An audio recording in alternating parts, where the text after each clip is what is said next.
দুরূদ শরীফ পড়তে যে কৃপণতা দেখায়, বখিলামি করে, তার মতো কিপটা, তার মতো হতবাগা এই দুনিয়াতে আর কেউ নেই। এমন কোনো মানুষ নাই যে দুরূদ শরীফ না জানে। কথাটা আছে ঠিক না? ঠিক না ভাই? ঠিক। তবে হ্যাঁ, কোনো মানুষ যদি দুরূদ শরীফ পড়বার না পায়, হ্যাঁ তো আরো কপাল পোড়া। ঠিক কিনা? সাফার জোর আছে, সবই আছে, কিন্তু আসল কামের বেলায় ঠন।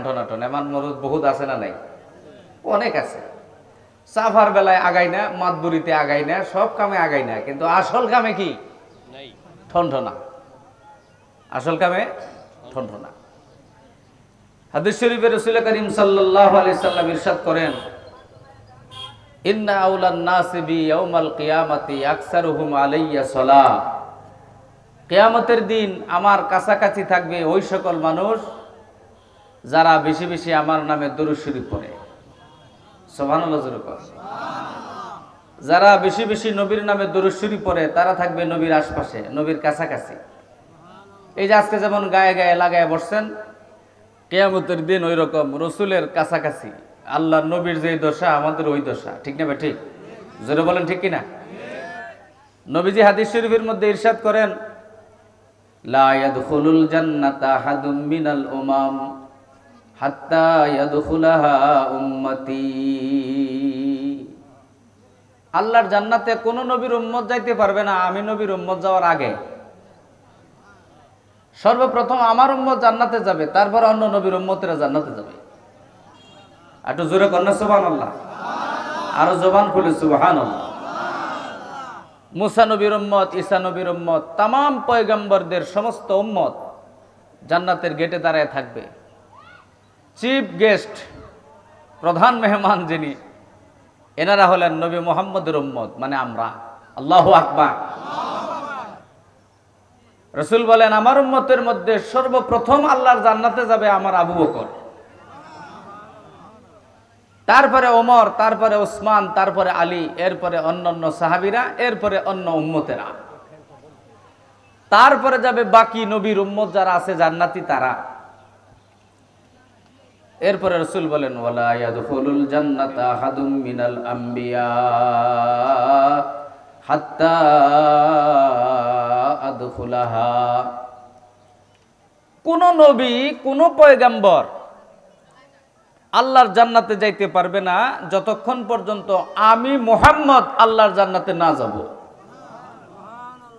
সমস্ত নবীদের মধ্যে সর্বপ্রথম আমাদের নবী মুহাম্মদ রাসূলুল্লাহ সাল্লাল্লাহু আলাইহি সাল্লাম জান্নাতে যাবেন আগে, সবার আগে, তারপরে অন্য নবীরা।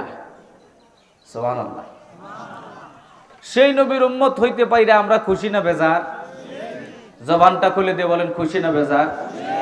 তাহলে সেই নবীর আশপাশে কাছাকাছি আমাদের থাকার দরকার আছে না নাই? যদি থাকতে চাই বেশি বেশি করে নবীর নামে দরুদ শরীফ পাঠ করি, বেশি বেশি। আমার সাথে সাথে পড়েন সাল্লাল্লাহু আলাইহি ওয়াসাল্লাম, সাল্লাল্লাহু আলাইহি ওয়াসাল্লাম। আবার মুহাব্বতের সাথে পড়েন বালাগাল উলা বিকামালিহি কাশাফাদ দুজা বিজামালিহি হাসনাত জামিউ খিসালিহি সাল্লু আলাইহি ওয়া আলিহি। মুহাম্মদ ने आकर मोहम्मद ने आकर कुफ्र को मिटाया, कुफ्र को मिटाकर सदाकत बताया। बलगल उला कशफत दुजा बिजमालिही हसनत जमीउ खिसालिही। रहे मेरा मस्कन, रहे मेरा मस्कन हवाली काबा, बने मेरा मदफन दियारे मदीना। बलगल उला बिकमालिही كشف الدجى بجماله حسنت جميع خصاله صلوا عليه وآله لا إله إلا الله لا إله محبت لا إله إلا الله لا এই পৃথিবী ও আকাশের মালিক তুমি রহমান, তোমার দয়া এদের মাঝে নদীর মতোই বহমান। লা ইলাহা ইল্লাল্লাহ জোরে লা সজীব সবুজ এই তো তোমার সৃষ্টি, সোনার ফসল ফলাও দিয়ে বৃষ্টি, কি অপরূপ বিশ্বটাকে গড়লে তুমি হে মহান।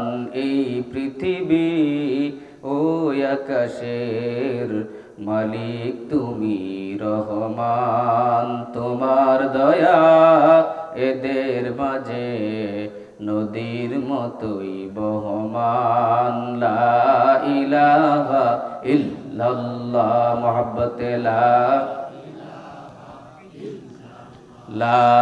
ইলাহা ইল্লাল্লাহ লা ইলাহা ইল্লাল্লাহু মুহাম্মাদুর রাসূলুল্লাহ সাল্লাল্লাহু আলাইহি সাল্লাম। আলহামদুলিল্লাহ, সুতি হিজুলিপাড়া হাফিজিয়া মাদ্রাসা, ফতহুল বাড়ি হাফিজিয়া মাদ্রাসা, এতিমখানা ও জামে মসজিদের উদ্যোগে আয়োজিত আজকের এই 2 দিনব্যাপী বার্ষিক ওয়াজ ও দোয়ার মাহফিলের সম্মানিত সভাপতি সাহেব, মুআজ্জাজ মুকাররাম হযরতে উলামায়ে কেরাম, সমবেত দিন দরদি মুরব্বিয়ানে ইজাম, বেরাদরানে ইসলাম, পর্দার আড়ালের মা বোনেরা, এই বই এর মিটিং করো তোমরা, হ্যাঁ একটু কমাই দে, কেন কেন করে কে বেস্ট 4 নম্বরে দে। আলহামদুলিল্লাহ, আমি তো আপনাদেরই হুজুর, নাকি বলেন? আমি আপনাদের একজন গুনাহগার ভাই।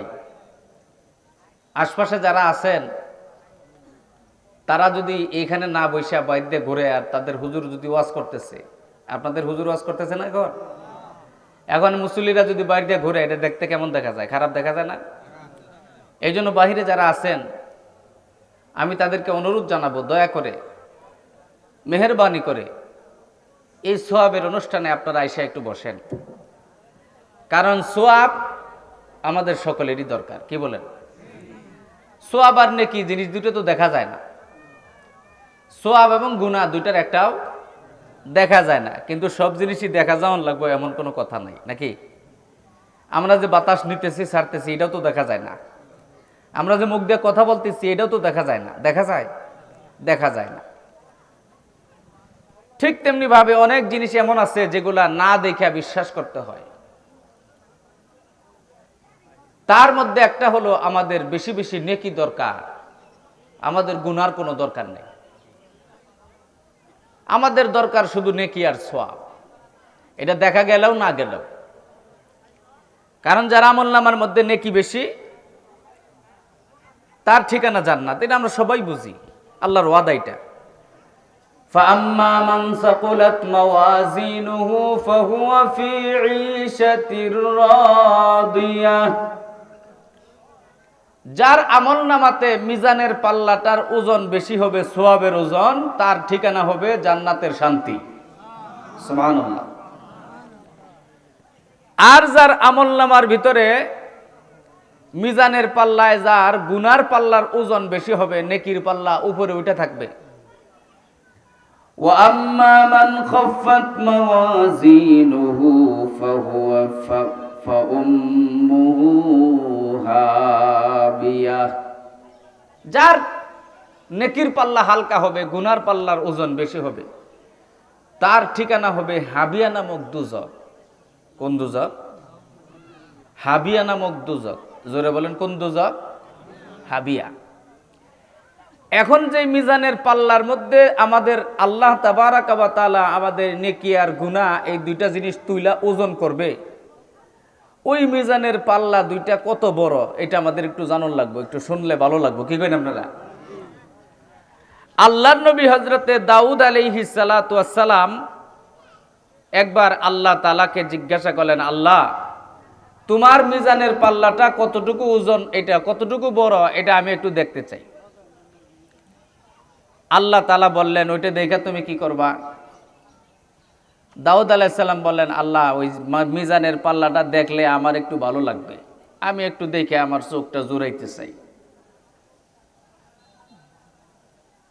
ওই পাল্লাটা কিন্তু আমাদের বর্তমানে এই পাল্লার মতোই, আমরা যে দাড়ি পাল্লা দিয়া দান মাপি, জিনিসপত্র মাপি, এই একই মডেলের মনে করেন জিনিস। এখন তো দাড়ি পাল্লার চল গেছে গা, তাই না গো? এখন নামছে ডিজিটাল মেশিন। এই ডিজিটাল মেশিন নামার ফলে দাড়ি পাল্লার চল গেছে গা। এই চল যাওয়ার পিছনে আর একটা কারণও আছে, এটা হইলো খালি চুরি করতো। কথা ঠিক না? ঠিক। পাথর কি নাই না গইসা গইসা পাথরের ওজন কমাইছে। কিছু দোকানদার ব্যবসা এমন ছিল, এখনো আছে। কথা ঠিক না? ঠিক। সামনের কাতারে যায় নামাজ পড়ে, আবার দোকানে বইয়া মেয়েছের ওজনে কম দেয়, আছে না? এই দাড়ি পাল্লার চল গেল গা, এখন নামলো ডিজিটাল মেশিন। এখন ডিজিটাল মেশিনের মতো বলে ভেজাল। বাজার থেকে গোস্ত কিনে আনছি 1 কেজি, বাইতে না ওজন করে দেখা যায় 150 গ্রাম নাই। বাহির পাত্র তো অরিজিনাল। কথা ঠিক না? ঠিক। ওজনে যারা কম দেয়, যারা পাল্লায় ওজনের মধ্যে কম দেয়, ওরা সারা জীবন প্রত্যেক বছর হজ করুক, নামাজ পড়তে পড়তে কপালে কয়রা ফালায়, ওদের ঠিকানা আল্লাহর জাহান্নাম। ওদের ঠিকানা কোথায়? জাহান্নাম। আল্লাহ নিজে বলছেন, ওয়াইলুল লিল মুতাফফিফিন আল্লাযীনা ইযা ইকতালু আলান নাসি ইস্তাওফুন। ওই সকল ওজনকারীদের জন্য ওয়াইল নামক জাহান্নাম। আমার আল্লাহ রব্বুল আলামিন 7টা জাহান্নাম বানিয়েছেন, তার মধ্যে একটা জাহান্নামের নাম হলো ওয়াইল। আল্লাহ তাআলা বলেন, যেই মানুষগুলা ওজনে কম দেয় তাদের ঠিকানা হবে ওয়াইল নামক জাহান্নামে। কেমনে করে ওজনে কম দেয়? আল্লাযীনা ইযা ইকতালু আলান নাসি ইস্তাওফুন। মানুষের কাছ থেকে যখন পাইকারি জিনিস কিনে নেয়, বেশি বেশি ডাবায়া ডাবায়া কিনে নেয়, বেশি ওজনের পাথর দিয়া কিনে নেয়। ওয়াইদা কালুহুম আও ওয়াজানুহুম ইউখসিরুন। আর যখন মানুষের কাছে খুচরা বিক্রি করে তখন ওজনে কম দেয়।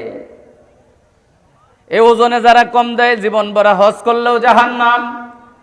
ওজনে যারা কম দেয় সারা জীবন নামাজ পড়লেও তাহাজ্জুদ পড়লেও তাদের ঠিকানা জাহান্নাম। কার কথা? আরো জোরে বলেন, কার কথা? সুতরাং আল্লাহর দরবারে তওবা করি, আল্লাহ বাকি জীবনে কোনোদিন কাউরে ওজনে কম দিব না। রাজি আছেন ইনশাআল্লাহ? আল্লাহ তৌফিক দান করুন। এবার হযরতে দাউদ আলাইহিস সালাতু ওয়াস সালাম রব্বুল আলামিনকে ডাক দিয়ে বলেন, আল্লাহ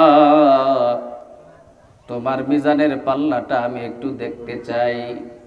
আমার আল্লাহ রব্বুল আলামিন জিবরাইল আমিনকে ডাক দিয়ে বললেন, জিবরাইল যাও যাও, আমার পয়গম্বর আমার নবী দাউদের চোখের সামনে আমার মিজানের পাল্লাটা বসাইয়া ধরো। জিবরাইল আমিন আলাইহিস সালাতু ওয়াস সালাম আল্লাহর মিজানের পাল্লাটা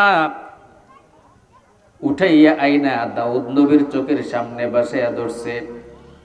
বসাইয়া ধরার সঙ্গে সঙ্গে দাউদ আলাইহিস সালাতু ওয়াস সালাম একটা নজর দেখার পরে মাটির মধ্যে পড়ে বেহুশ হয়ে গেছে।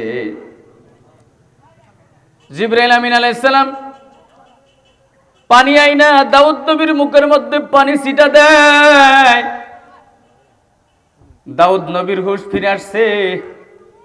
এবার জিবরাইল আমিন ডাক দিয়ে বলে, ওগো আল্লাহর পয়গম্বর দাউদ, আপনার কি হইল গো? কেমনে করে আপনি বেহুশ হইলেন? কোন জন্য বেহুশ হয়ে গেলেন? দাউদ নবী চোখের পানি ছেড়ে দিয়ে বলে, জিব্রাইল,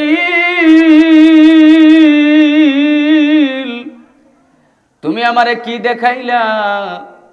এমন একটা পাল্লা তুমি আমারে দেখাইলা, এক পাল্লার মধ্যে যদি 7 তবক আসমান 7 তবক জমিন তুলে দেওয়া হয়, ওই সম্পূর্ণ জায়গা মিজানের পাল্লার একটার মধ্যে ভরার পরেও অনেক জায়গা বাদ পড়ে থাকবে। এত বড় বিশাল মিজানের পাল্লা, এইটার 2টা পাল্লা, একটার মধ্যে নেকি আর একটার মধ্যে গুনাহ। ও জিব্রাইল, আমাদের 80 বছর জীবনে যে সামান্য পরিমাণের নেকি আমরা করি, এক পাল্লার মধ্যে একটু নেকি আর এক পাল্লার মধ্যে গুনাহ। এত বড় পাল্লার মধ্যে আমাদের সামান্য নেকি তো দেখাই যাবে না, ওই সামান্য নেকি দিয়া কেমনে করে গো আল্লাহরে খুশি করব? এত বড় বিশাল পাল্লায় আমাদের সামান্য 80 বছরের 70 বছরের যে নেকি আমরা অর্জন করছি, এই নেকি তো দেখাই যাবে না। কথা ঠিক না ঠিক? ওই সামান্যটুকু নেকি দিয়া আল্লাহকে খুশি কেমনে করব, এই চিন্তায় আমি বেহুশ হয়ে গেছি।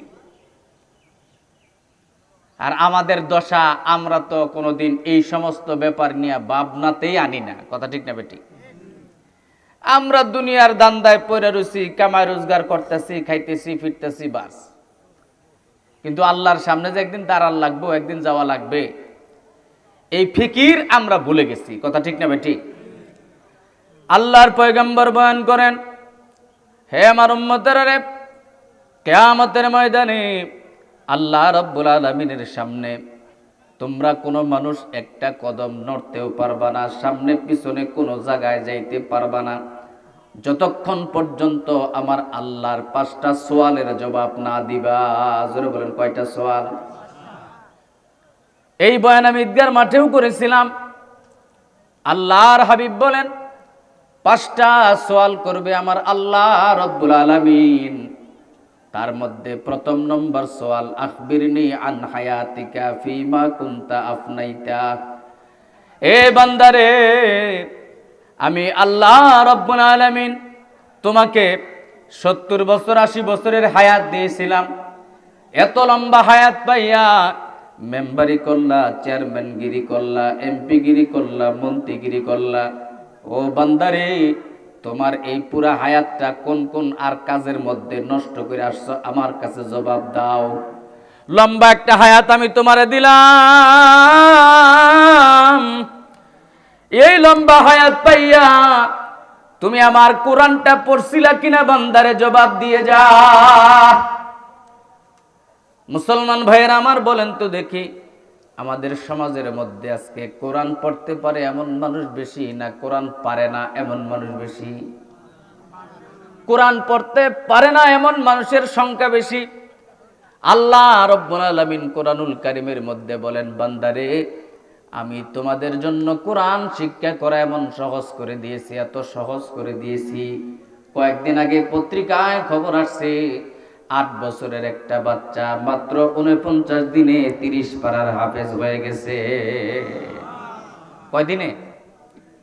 মাত্র 49 দিনে 8 বছরের একটা বালক 30 পারা কোরআন তার সিনার মধ্যে নিয়ে নিছে। আল্লাহু আকবার! আরো জোরে কোন আল্লাহু আকবার! এটা কি আপনাদের অবাক মনে হয় না বিষয়টা? আল্লাহ বয়ান করেন, ওয়ালাকাদ ইয়াসসারনাল কুরআনা লিযিকরি ফাহাল মিন মুদ্দাকির। এ বান্দারে, আমি কোরআনকে সহজ করে দিয়েছি তোমাদের জন্য। কোরআন পড়াও সহজ, কোরআনের উপরে আমল করাও সহজ। অপরদিকে আল্লাহ আয়াতের মধ্যে বলেন, ইন্না সানুলকি আলাইকা কাওলান সাকিলা। আমার রব্বুল আলামিন কোরআনুল কারীমের এই আয়াতের মধ্যে বলেন, নবী গো, আমি তোমার উপরে কঠিন একটা কোরআন নাজিল করলাম। কঠিন কোরআন। কেমন কঠিন? আম্মা জান আয়েশা সিদ্দিকা বয়ান করেন, প্রচন্ড শীতের রাত্রি, কনকনে শীত, লেপ গায়ে দিয়া, কম্বল গায়ে দিয়ে আল্লাহর নবী ঘুমাইছেন। এমন অবস্থায় জিব্রাইল আগমন করেছে। জিব্রাইল আইসা কোরআনের আয়াত নিয়ে আসছে। কোরআনের আয়াত যখন নবীর উপরে নাজিল হইতে লাগলো, আমি লক্ষ্য করে দেখলাম নবী আমার কম্বল ফেলে দিলেন, লেপ ফেলে দিলেন। প্রচন্ড শীতের মধ্যেও নবীর কপাল দিয়া দরদর করে ঘাম ঝরতে লাগলো। নবী আমার শক্ত ময়দানের উপরে, উটের উপরে চড়া আছে। মক্কা মদিনায় যারা গেছে তারা জানে মক্কা মদিনার মাটি পাথরের মাটি, শক্ত মাটি নাকি আমাদের দেশের মতো নরম।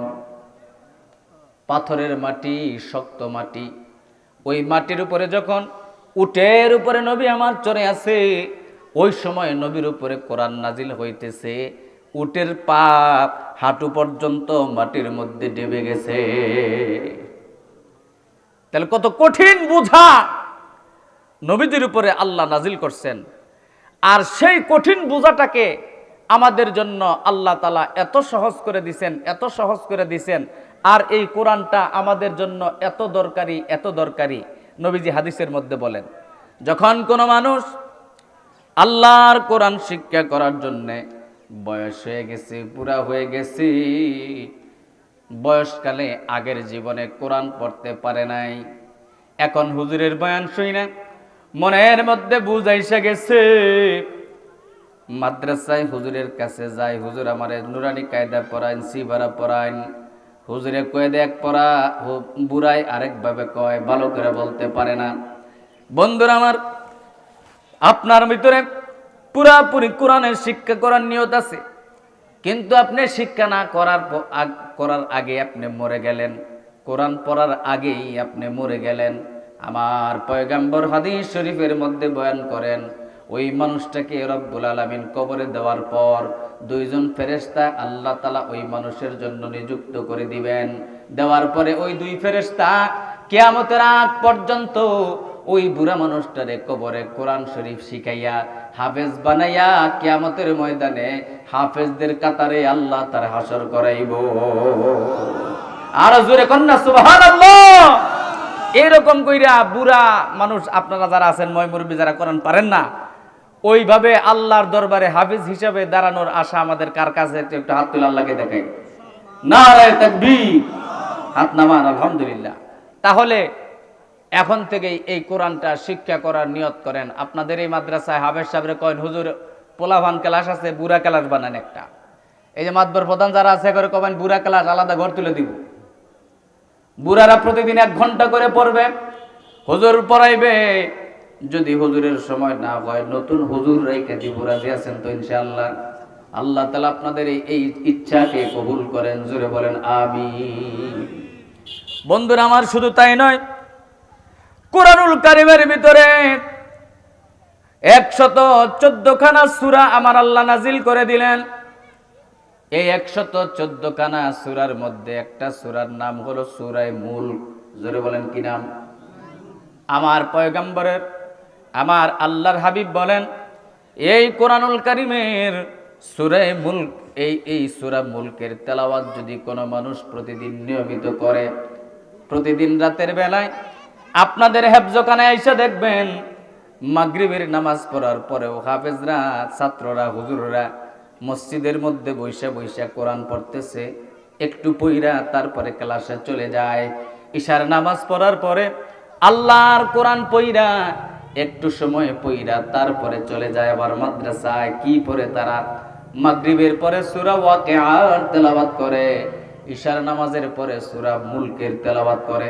আমার নবী বয়ান করেন, যেই মানুষটা প্রতিদিন নিয়মিত সূরা মুলকের তেলাওয়াত করবে, ওই মানুষটা মারা যাওয়ার পরে তার কবরের ভিতরে মুনকার নাকির আসে না। অনেক সময় পার হয়ে গেল কিন্তু মুনকার নাকির আসতেছে না। ওই মানুষটা ঘাবড়ায় যাবে, কি ব্যাপার, আমার কাছে মুনকার নাকির আসে না কেন? আল্লাহর পক্ষ থেকে গায়েবী ডাক দেওয়া বলা হবে, বান্দারে তুমি কি জানো না আমার নবীর হাদিস তোমার কি মনে নাই? আমার রসুল বলেছেন, যেই মানুষটা প্রতিদিন রাত্রে সূরা মুলকের তেলাওয়াত করে ওই মানুষটার কবরে কোনো সওয়াল জবাব করার জন্য মুনকার নাকির আসে না, আর ওই মানুষটার কবরে কোনো দিন আযাব হবে না। এই সূরা মুলকের তেলাওয়াত ইশার নামাজের পরে, মাগরিবের নামাজের পরে সূরা ওয়াকিয়ার তেলাওয়াত। আল্লাহর রাসূল বলেন, মান ক্বারাআ সূরাতাল ওয়াকিআতি কুল্লা লাইলাতিন লাম তুসিবহু ফাকাতুন আবাদা। যেই মুসলমান প্রতিদিন রাতের বেলায় আল্লাহর কোরআনের সূরা ওয়াকিয়ার তেলাওয়াত করে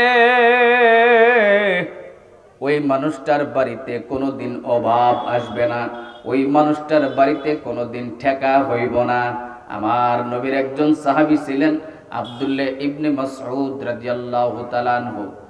ওনা আব্দুল্লাহ ইবনে মাসউদের কাছে আল্লাহর নবী যেখানে যাইতেন মিসওয়াক করতেন প্রত্যেক নামাজের আগে। মিসওয়াক করার পরে পরিষ্কার কইরা আব্দুল্লাহ ইবনে মাসউদের কাছে মিসওয়াকটা দিয়ে দিত। আব্দুল্লাহ ইবনে মাসউদ নবীর মিসওয়াকটা যত্ন করে নিজের কাছে রাইখা দিতেন।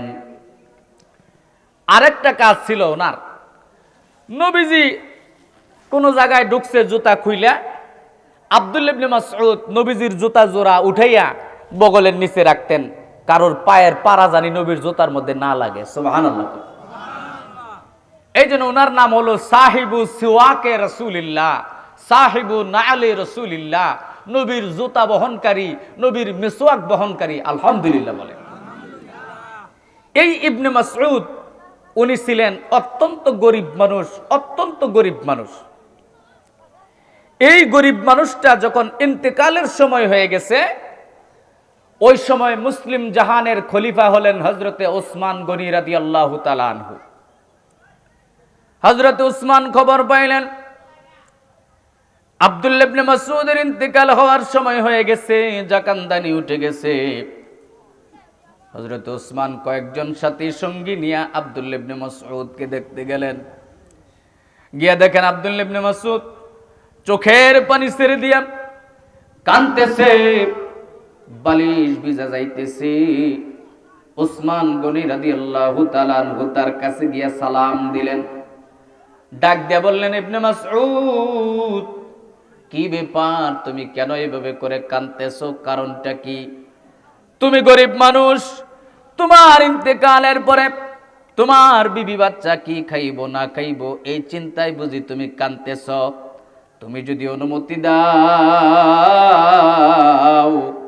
তাহলে আমি সরকারি ভাতা চালু করে দিব তোমার বউয়ের জন্য, তোমার বাচ্চার জন্য, তুমি কাঁদো না। ইবনে মাসউদ ডাক দিয়ে বলেন, না না ও খলিফাতুল মুসলিমিন, আমি আমার বউ বাচ্চার অভাবের জন্য কান্দি না। আমার বউ বাচ্চারে আমি এমন দোয়া শিখাইছি, এমন মন্ত্র শিখাইছি, যেই দোয়া যেই মন্ত্র পড়লে কোনোদিন তাদের অভাব আসবে না। কি মন্ত্র? সামি'তু রাসূলুল্লাহি সাল্লাল্লাহু আলাইহি সাল্লাম ইয়াকুল মান ক্বারাআ সূরাতাল ওয়াকিআতি কুল্লা লাইলা লাম তুসিবহু ফাকাতুন আবাদা। আমি আমার পয়গম্বরকে বলতে শুনেছি, যেই মুসলমান প্রতিদিন রাত্রে আল্লাহর কোরআনের সূরা ওয়াকিআর তেলাওয়াত করে ওই মানুষটার বাড়িতে কোনোদিন অভাব আসবে না। সুবহানাল্লাহ। এই দোয়া আমি আমার বাচ্চাদেরকে শিখাইছি, এই সূরা আমার বিবিকেও পড়ানোর জন্য, পড়বার জন্য আমি এই হুকুম দিছি, প্রতিদিন রাত্রে এই সূরা তোমরা তেলাওয়াত করবা। কোরআনুল কারীমের মধ্যে আরেকটা সূরা আছে, সূরাতুল কাহাফ। কি নাম? কষ্ট হইতেছে আপনাদের? অসুবিধা হইতেছে? আবা যাবা ওয়াজ হই নাই লাভ কি, করি লাভ কি, নাকি কোন দরকারি কিছু কথা বলি। সূরা কাহাফ, এই সূরাটা একটু বড় সূরা। আল্লাহর পয়গম্বর বলেন, যেই মুসলমান প্রত্যেক দিন শুক্রবার, প্রতি সপ্তাহে শুক্রবারের দিন আল্লাহর কোরআনের সূরা কাহাফ তেলাওয়াত করবে, ওই মানুষটাকে আমার আল্লাহ রাব্বুল আলামিন অভিশপ্ত দাজ্জালের ফিতনা থেকে হেফাজত করবে। আরেকটা সূরা আছে সূরা ইয়াসিন। আমার আল্লাহর পয়গম্বর বলেন, যেই মানুষটা মারা যাইতেছে, জাকান্দানি উঠে গেছে, ওই মানুষটার মাথার কাছে বসে যদি কেউ সূরা ইয়াসিন তেলাওয়াত করে গুনগুন করে, গুনগুন আওয়াজে, আমার রব্বুল আলামিন আসমান থেকে 30,000 রহমতের ফেরেশতা ওই মানুষের কাছে পাঠাইয়া দেন। আর সেই রহমতের ফেরেশতারা ওই বান্দার কাছে আইসা ডাক দিয়ে বলে, তুবতুম ফাদুখ ইন্নাল্লাযীনা ক্বালু রাব্বুনাল্লাহু সুম্মাস্তাকামু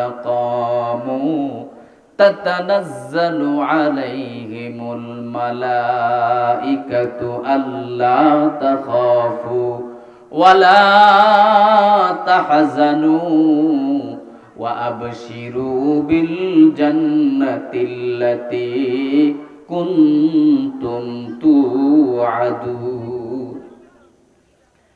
ওই ফেরেশতার আগমন করার পরে আপনার মাথার কাছে বসে আপনার নাতি, আপনার পুতি, আপনার ছেলে বা আপনার মেয়ে আল্লাহর কোরআনের ইয়াসিন সূরা পড়তেছে। আল্লাহ তাআলা 30,000 রহমতের ফেরেশতা পাঠাইয়া দিছে। ওই ফেরেশতাগুলো আইসা আপনারে ডাক দিয়ে বলবে, আল্লাহর বান্দারে লা তাখাফু ওয়া লা তাহজানু, ভয় কইরো না, চিন্তাও কইরো না। সুবহানাল্লাহ। নবী বলেন, সূরা ইয়াসিন তেলাওয়াত করা অবস্থায় যখন কোনো মানুষ মারা যায়, ওই মানুষটার নসিবে আমার আল্লাহ তাআলা কালেমা দিয়া দেন। কোরআনুল কারীমের মধ্যে আরেকটা ছোট্ট সূরা, সূরা ইখলাস, কুল হু সূরা। নবী আমার বয়ান করেন, যে ব্যক্তি 3 বার কুল হু সূরা পড়ে, একবার কুল হু সূরা পড়লে কোরআন শরীফের 10 পারা পড়ার সমান সওয়াব দিয়া দেয় আল্লাহ তাআলা। সুবহানাল্লাহ কোন, এ জবান খুলে বলেন সুবহানাল্লাহ। একবার সূরা ইখলাস তেলাওয়াত করলে 3 ভাগের 1 ভাগ কোরআনের দরবারে সুপারিশ করবে, আর কোরআনের সুপারিশ আমার আল্লাহ কোনোভাবেই ফেলে দেয় না। কোরআন যদি আপনার পক্ষে সুপারিশ করে, এই সুপারিশকে আল্লাহ ফেলবো? ফেলাই দিব? দিবে না। তাহলে কোরআনুল কারীমের উসিলাতে 1 নম্বর কাতারে যারা জান্নাতে যাবে তারা হলো মুআল্লিমুল কোরআন, কোরআনের যারা উস্তাদ, কোরআনের যারা শিক্ষক, আলেম ওলামা যারা। তাহলে যারা আলেম ওলামা, কোরআনের মুআল্লিম, তাদের সাথে বেয়াদবি করা যাবে? এই সবাই কন্যাকে বেয়াদবি করা যাবে? তাদেরকে অসম্মানিত করা যাবে? অথচ আজকে বর্তমানে বেশিরভাগ জায়গায় উলামায়ে কেরাম অপদস্থ, তারা অবহেলিত, ঠিক কিনা? মসজিদের ইমাম সাহেবগুলো অবহেলিত। আমরা ভালো ভালো বড় বড় খাবার খাই, বড় বড় মাছের মাথা খাই, ইমাম সাহেবের তো খাবার মন নয়। 5 ওয়াক্ত নামাজের ইমামতি আমাদের ইমাম সাহেবরা প্রত্যেক দিন আদায় করতেছে, আর আমরা তাদের খোঁজ খুব একটা রাখি না। ওই যে মাস শেষে যে বেতনটা ধার্য করা আছে তাই দিবার ফলে আমরা বাঁচি। তাও অনেক জায়গায় ইমামগর বেতন মেলাডি বাহি, ঠিক না বেটি? আহা, কয়তো হুজুরে তো দাওয়াত খেয়ে পারে না, দাওয়াত খেয়ে হারা হয় না, এবারে আবার ভালো মন্দ খানা বোকে, দাওয়াত তো খাই ভালো মন্দ। আরে ভাই, হ্যাঁ বউ বলার নাই? ইমামের খোঁজখবর নেওয়া মুসল্লিদের দায়িত্ব, ঠিক না বেটি? আপনাদের সমাজে লক্ষ লক্ষ টাকা ইমাম সাহেবের বেতন দেন 6,000 5,000 টাকা, কে একটু বাড়াই দেন যায় না? তারা কি নিম্নমানের মানুষ না সবচেয়ে বড় দামি মানুষ? তারা হলো আমাদের নেতা, আমাদের মাথার মুকুট উলামায়ে কেরাম, ইমামগণ। রাগ করলেন আমার কথায়? ইমামদের বেতন বাড়িয়ে দিবেন, যে কোনো প্রকারের ইমামদের বেতন বাড়িয়ে দিবেন, আল্লাহ খুশি হবেন, আল্লাহ খুশি হবেন। সাধ্য থাকলে ইমামদের বেতন কম রাখবো না, ইনশাআল্লাহ। জোরে করেন ইনশাআল্লাহ। আল্লাহ কবুল করুক বলে আমিন। 2 নম্বরে রব্বুল আলামিনের কোরআনের উসিলায় যেই মানুষগুলা জান্নাতে যাবে, আল্লাহর পয়গম্বর বলেন মুতাআল্লিমুল কোরআন, কোরআনের যারা ছাত্র, কোরআনের যারা শিক্ষার্থী, যারা তালেবে ইলম।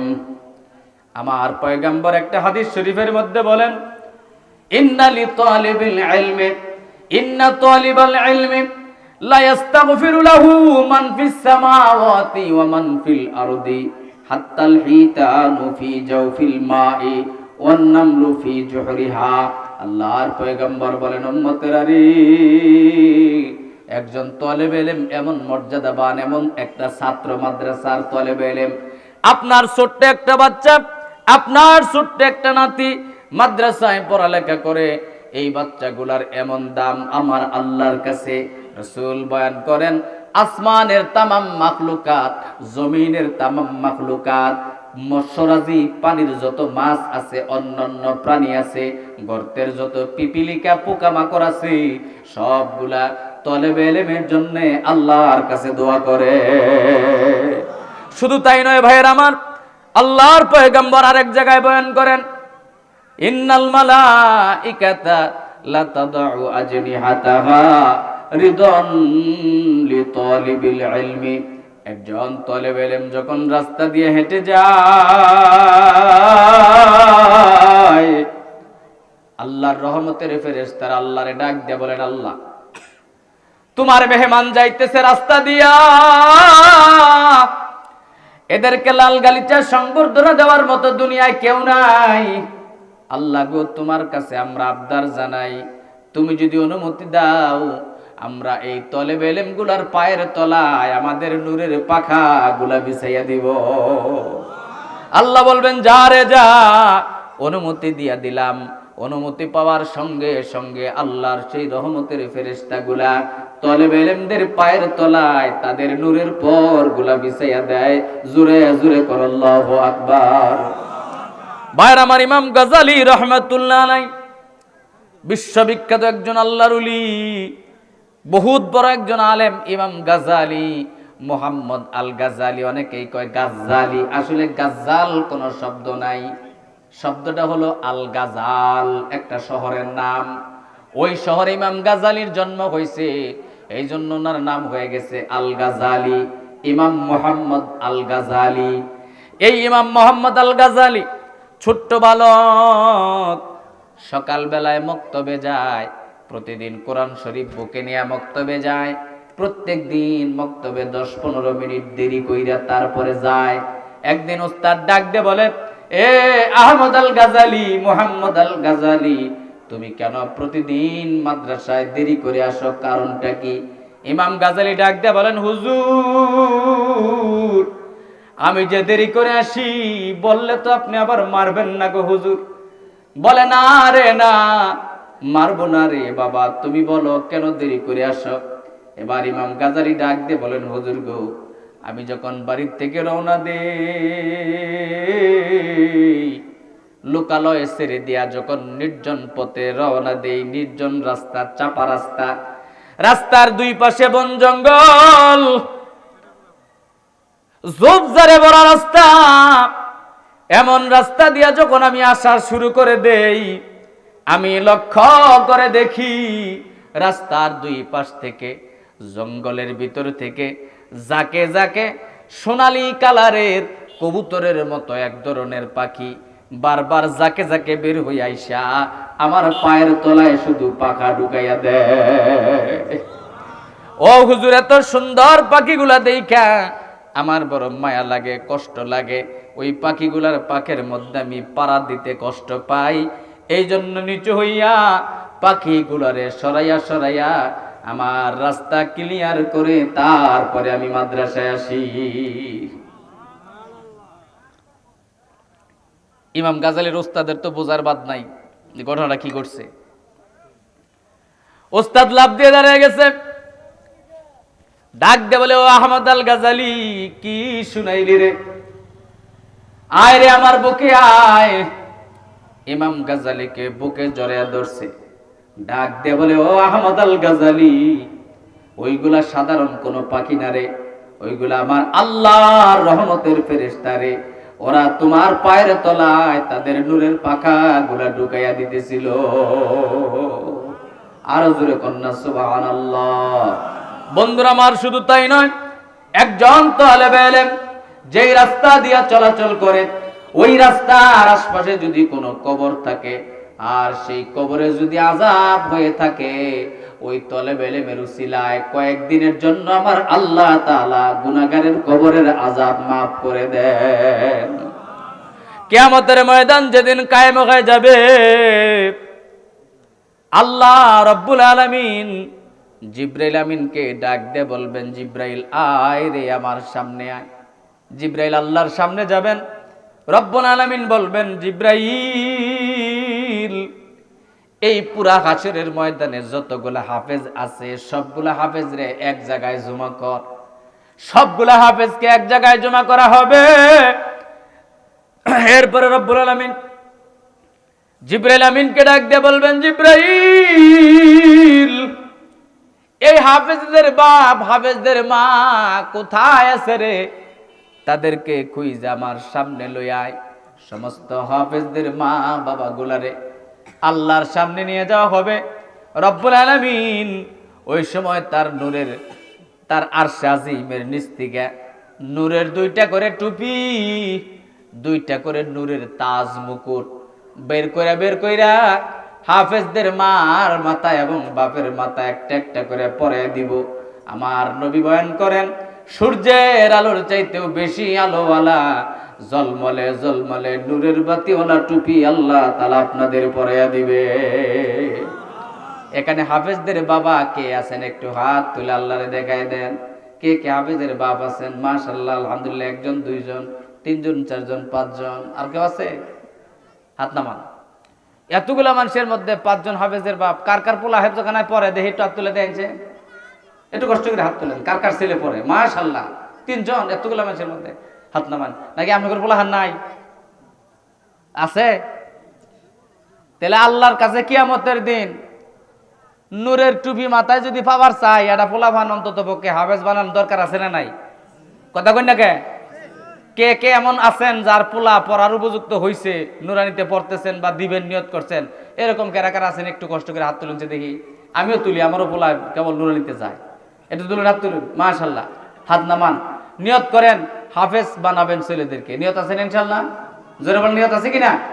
হাফেজ ছেলে না থাকলে নাতিকে হাফেজ বানাবেন, নাতিন না থাকলে বুনের পোলা বান বাই থাকতে আইনা ওইটার খরচা দিয়ে ওইটার হাফেজ বানাবেন।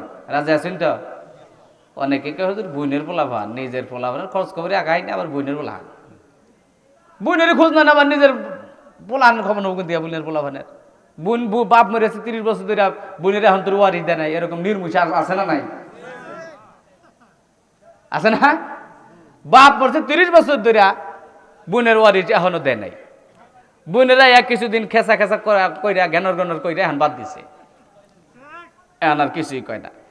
আল্লাহ কয়, তোর বুনে বাদ দিছে দেখে তুই আরাম পাইছ, মুক্তি পাইছ, তোর খবর আছে দেখিনি কি করি আমি। আয় খালি ডান্ডা নিয়ে বই রয়েছে আমার কব্বরে মুনকার নাকির। কথা কই না কে? পরের জমিন ভোগ করতে এত মজা লাগে কেন? আমি যে বাবার ঔরসে জন্মেছি, আমার বোন সেই বাবার ঔরসে জন্ম নিয়েছে। এই বোন যদি বোন না হয়ে ভাই হইতো, তুমি 2 ভাগে জমির মধ্যে বাড়ি করে রয়েছো না, অর্ধেক হইতো। ঠিক না বেটি? 1 ভাগে জমিন জুইরা বিরাট রাজবাড়ি করছি, বোনেটারে বিয়া দিছি। ও যদি বোন না হইয়া ভাই হইতো, 2টা বোন, 2টা যদি ভাই থাকতো, 1 ভাগে জমিন 3 ভাগ হইতো। হে সুমার মাত ধরে টাল্টি বাল্টি খাটতো না। কথা ঠিক কিনা?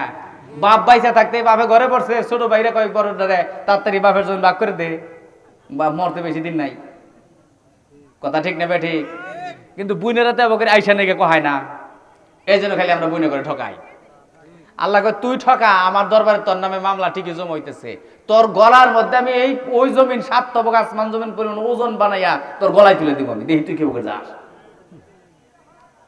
রসুল হাদিস বলতে, আমার কথা না, হাদিস শরীফ। রসুল, আমি মুহাদ্দিস মানুষ, হাদিস পড়াই, এগুলা চোখের সামনে যখন পড়াই তখন আর হুঁশ থাকে না।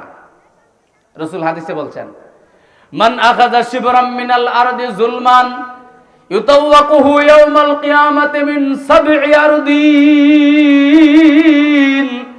আল্লাহর পয়গম্বর বয়ান করেন, যে মানুষ অন্যের 1 হাত জমিন বেদখল দিবে, জোর করে দখল করে খাইব। বোনের জমিন তুমি বেদখল মারলা, ভাইয়ের জমিন বেদখল মারলা, আর পাড়াপড়শির জমিন তুমি অর্ধহাত জমিন পরিমাণ বেদখল মাইরা তুমি ভোগ করতেছ। আল্লাহর নবী বলেন কিয়ামতের ময়দানে 7 তবক জমিন পরিমাণ ওজন বানাইয়া একটা মালা বানাইয়া ওই মালাটা ওই বান্দার গর্দানের মধ্যে আমার আল্লাহ চড়াইয়া দিবে। এই জন্য ভাইয়ের আমার বলতেছিলাম, কিয়ামতের ময়দানে হাফেজদের বাপ মা যদি এই মর্তবা হয়, তাহলে হাফেজদের কত না জানি মর্তবা, কথা বলেন ঠিক কিনা? আমার আল্লাহর নবী বলেন, আল্লাহর কোরআনুল কারীমের ভিতরে একটা দুইটা নয়, আয়াতের সংখ্যা কতগুলো আছে জোরে কোন? আল্লাহর কোরআনে কয়টা আয়াত আছে কোন দেখি? 6600। আর জোরে কোন না? 6666টা আয়াত। রাসূল বলেন আল্লাহর কোরআনে আয়াত সংখ্যা যত, আমার আল্লাহর জান্নাতের তালা সংখ্যা তত। মাশাআল্লাহ, এক মুরব্বী বাবার ছেলে হাফেজ হইছে, দোয়া চাইছে, 100 টাকা দান করছে। আল্লাহ তাআলা, আপনার ছেলে না, আল্লাহ তাআলা ওনার ছেলেকে বড় আলেম হিসেবে কবুল করেন বলে আমিন। আর জোরে করে আমিন। টাকা আমি চাবো, আপনারা যা দেওয়ার নিয়ত করছেন ইনশাআল্লাহ আমি আর একটু পরেই চাবো ইনশাআল্লাহ। সময় হয়ে ছাড়ছে, একটু বসেন কষ্ট করে, আর কয়েকটা মিনিট। কষ্ট হচ্ছে? একটু মহব্বতে জিকির করেন আল্লাহ আল্লাহ আল্লাহ।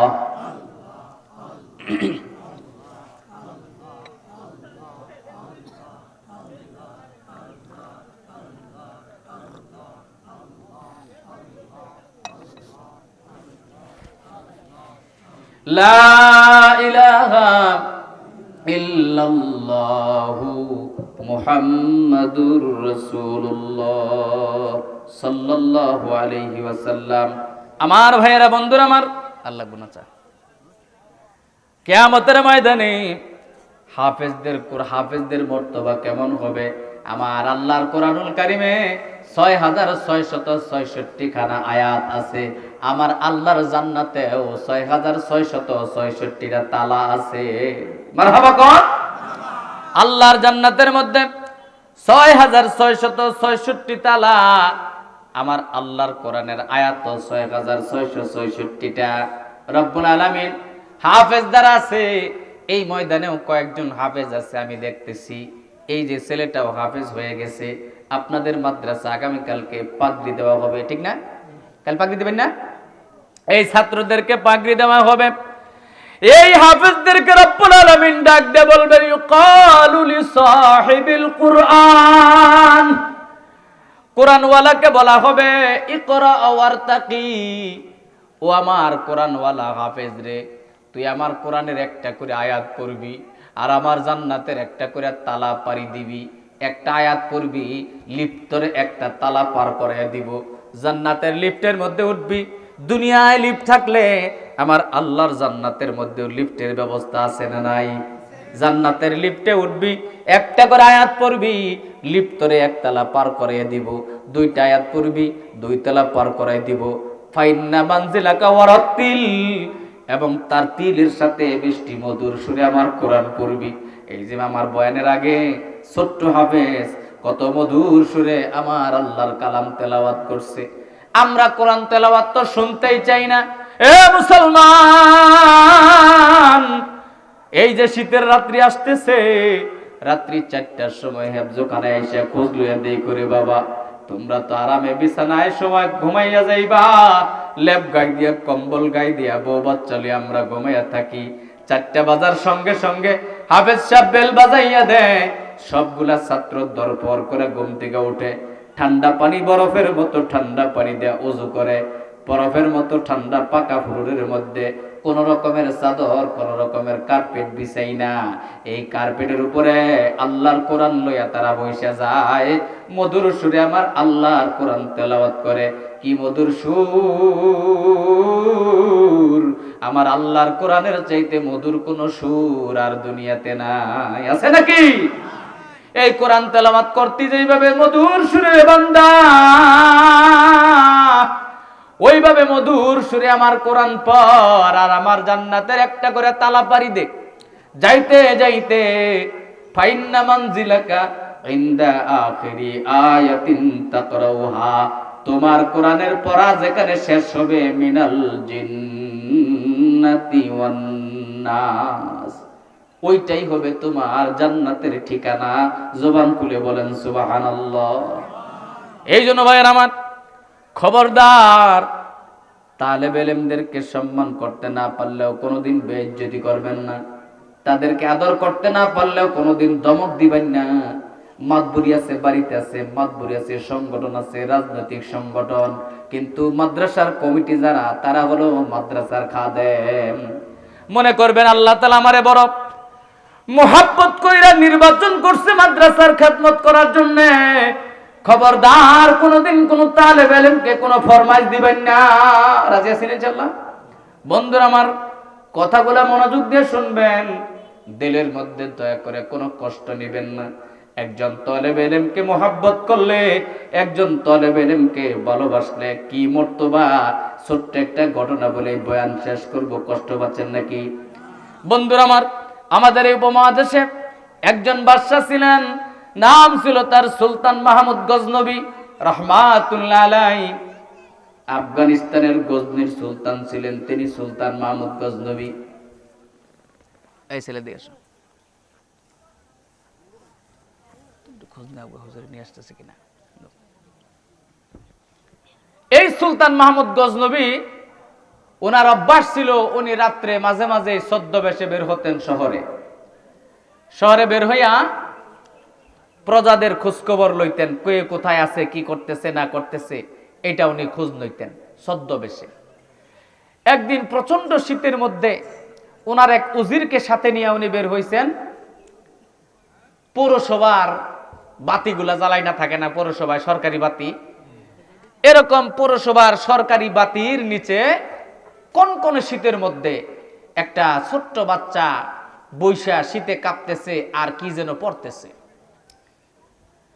সুলতান মাহমুদ গজনবী রহমাতুল্লাহ আলাইহি আস্তে করে ওই ছোট্ট বালকটার কাছে চলে গেলেন।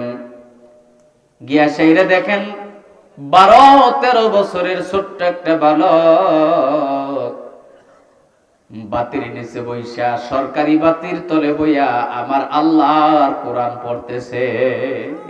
মারহাবা। রাত্রি প্রায় 12টা বেজে গেছে। সুলতান মাহমুদ গজনবী রহমাতুল্লাহ আলাইহি ডাক দিয়া বলেন, বাবা রে, কে গো তুমি বাবা, এত শীতে কাঁপতেছো, তোমার গায়ে তো কোনো শীতের কাপড় নাই। বাচ্চাটা চোখের পানি ছেড়ে দিয়ে কয়, হুজুর, আমি 3 মাইল দূরে একটা মাদ্রাসায় পড়াশোনা করি। ও হুজুর, আমি হাফেজ হইতে চাই, কিন্তু আমার আব্বাও নাই, আমার মাও নাই, আমার পড়ার খরচ দেওয়ার মতো কেউ নাই। রাত্রি 10টা বাজার পরে যার যার মতো বাতি সবগুলা নিভাইয়া দেওয়া হয়। বাইরে ছাত্ররা যার যার হারিকেন জ্বালাইয়া বাইরে পড়াইয়াত করে, সবক মুখস্থ করে। আমার বাপ নাই, মাও নাই, কেউ নাই। আমার একটা চাদর, আমার একটা হেরিকেন কিনে দেওয়ার মতো, আমার একটু তেল কিনে দেওয়ার মতো, একটা শীতের কাপড় কিনে দেওয়ার মতো হুজুর কেউ নাই। বাদশার মনের মধ্যে কেমন জানি মোচড় দিয়ে উঠছে। সুলতান মাহমুদ গজনবী ওই ছেলেটাকে পরম আদর করে বুকে কপালে চুমা দিয়া সুন্দর করে উঠাইয়া কোলে নিয়ে ঘোড়ার উপরে চড়াইছেন, নিজের দরবারে নিয়ে গেছেন, রাজ দরবারে সিংহাসনের মধ্যে বসাইয়া ডাক দিয়া বলে, ও বাবা, তোমার নাম কি? কয়, হুজুর, আমার নাম হলো আব্দুর রহমান। এবার ডাক দেয়া কয়, বাবা আব্দুর রহমান, বলো তো আমি কে? কয়, হুজুর, আপনি সুলতান মনে হয়, দেশের বাদশা। মাহমুদ গজনবী ডাক দেয়া বলে, বাবা রে, তুমি আমারে সুলতান বইল না, আসল সুলতান হইলা তুমি। তুমি তো আমার মাওলার কালাম মুখস্থ করো, তুমি হলে অরিজিনাল সুলতান। এ বাবা রে, এই যে তোমারে টাকা দিলাম, এই টাকা দিয়ে তুমি একটা শীতের কাপড় কিনবা, আর এই টাকাটা দিয়া তুমি একটা হেরিকেন কিনবা। বাকি এই টাকাগুলা তোমারে দিলাম 1 বছরের জন্য বাবারে, তোমার তেলের টাকা।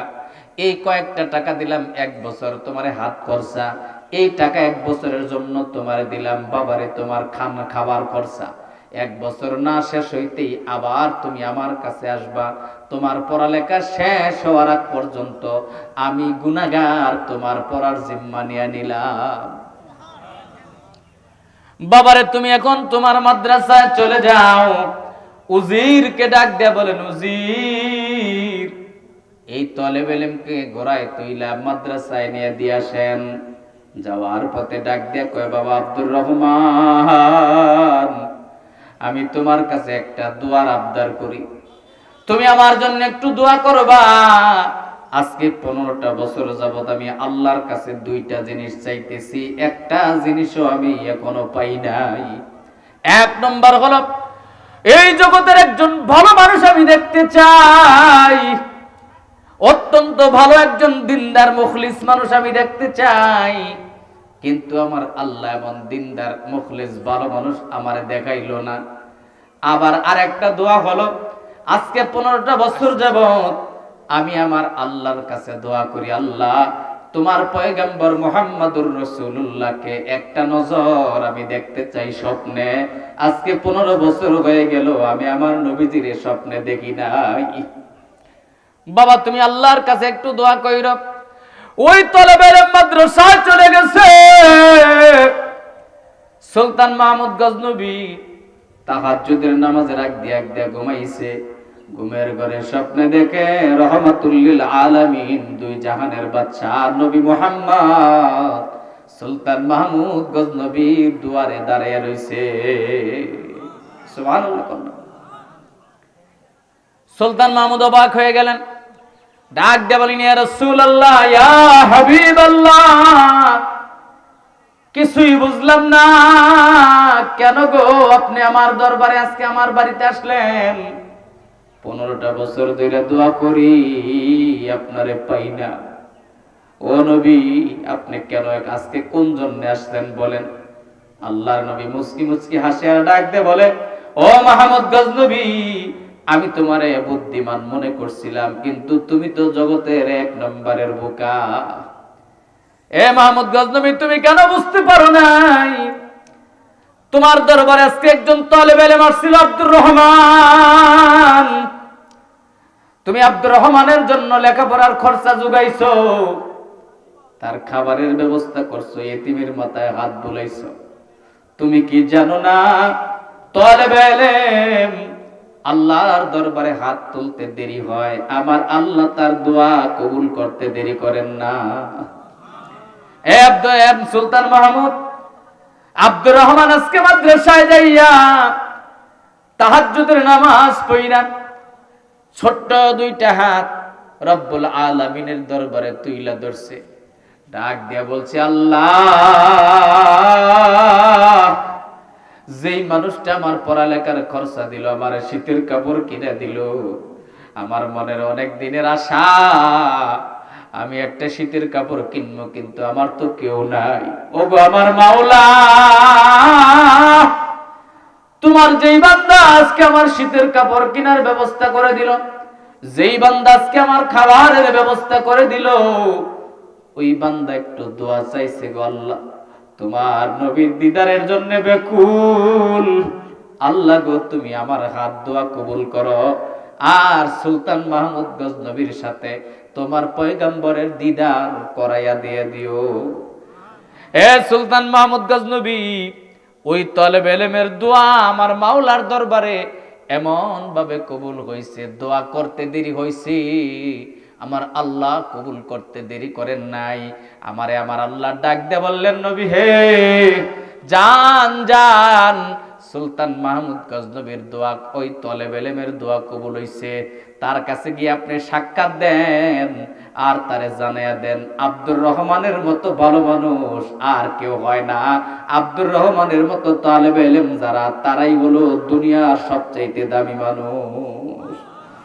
নবী আমার বলেন, খায়রুকুম মান তাআল্লামাল কুরআন ওয়া আল্লামা, তোমাদের মধ্যে সবচাইতে দামি, তোমাদের মধ্যে সবচাইতে উত্তম, তোমাদের মধ্যে সবচাইতে ভালো মানুষ হলো তারা যারা নিজে কোরআন পড়ে এবং আরেকজনের পড়ায়। তাহলে তালেবে ইলমদের জন্য আমরা কিছু করতে রাজি আছি কিনা? ইনশাআল্লাহ, জোরে বলেন রাজি আছি কিনা? তালেবুল ইলমদের দোয়া নেওয়ার দরকার আমাদের আছে না নাই? কার কার আছে দুইটা হাত তুলে আল্লাহকে দেখায় দেন, নারায়ে তাকবীর, লিল্লাহি তাকবীর। এবার হাত নামান। আমি আপনাদের কাছে সংক্ষিপ্তভাবে আরেকটা পয়েন্ট বাদ আছে, 1 মিনিট বলবো, হুজুর আসতেছেন প্রধান বক্তা। এর আগে 2 থেকে 3 মিনিট সময় আমি আপনাদের কাছে একটু হাত পাততে চাই এই ফতহুল বাড়ি হাফিজিয়া মাদ্রাসার জন্য, আপনাদের এই কোরআনের প্রতিষ্ঠানের জন্য, কোরআনকে মহব্বত করে তালেব ইলমদের দোয়া পাওয়ার আশায়। আল্লাহর কোরআন কয় পারা? সবাই কইন আল্লাহর কোরআন কয় পারা? এই 30 পারা কোরআনের জন্য 30 জন মানুষ আমি চাই, 30 জন মানুষ চাই। প্রত্যেকটা পাড়ার খাদেম হিসেবে এক একজন করে মানুষ আমি চাই।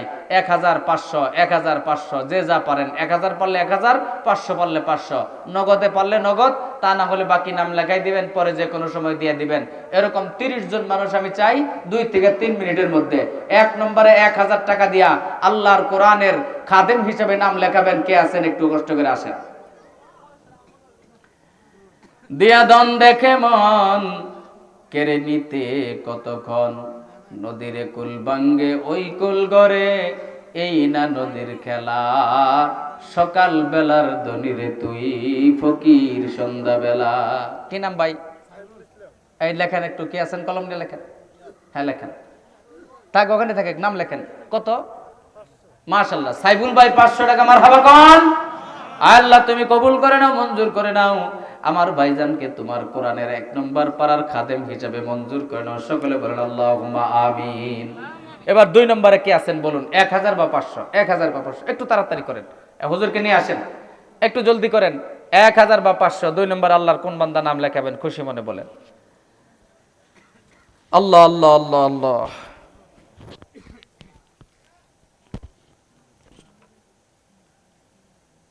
কি এতগুলা মানুষের মধ্যে 30 জন মানুষ পাবো না ইনশাআল্লাহ? আমি তো আহামরি চাই নাই, এক মাহফিলে 20,000 করে চাইছিলাম, আলহামদুলিল্লাহ পুরো হয়েছে। আর আপনাদের কাছে